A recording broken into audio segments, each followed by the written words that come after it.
জীবন আসলে কেমন? কখনো সহজ, কখনো কঠিন, কখনো হাসি, কখনো কান্না। আমরা সবাই ভালো থাকতে চাই, সুখী থাকতে চাই, কিন্তু সব কিছু কি আমাদের ইচ্ছামতে হয়? হয় না। জীবনের কষ্ট আসে, সমস্যা আসে, মানুষ বদলে যায়। আমরা ভাবি কেউ আমাদের পাশে থাকবে, কিন্তু এক সময় দেখেছি আমরা একাই লড়াই করেছি। তুমি কি কখনো এমন অনুভব করেছ যখন মনে হয়েছে তোমার কষ্ট কেউ বুঝে না?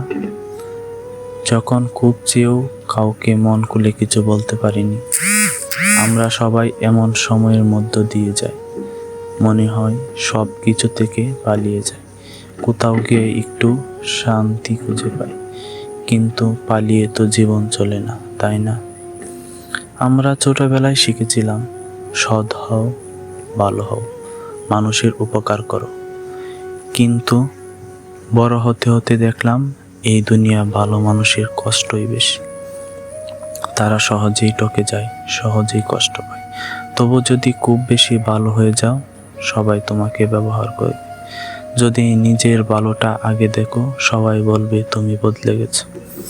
জীবন একটাই, এখানে নিজের ভালো থাকা, নিজের স্বপ্নের জন্য লড়াই করাটা ভুল নয়।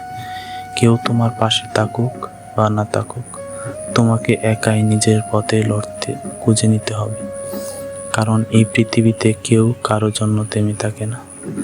যদি তুমি এখন খুব কঠিন সময় পার করো, যদি মনে হয় কেউ তোমাকে বোঝে না, তাহলে একটা কথা বলবো, এই সময়টাও কেটে যাবে। রাতের পর সকাল আসে, ঠিক তেমনি কষ্টের পর সুখ আসে। শুধু হাল ছেড়ো না, শক্ত থেকো, নিজের জন্য বেঁচো। ভালো থেকো, সুখে থেকো।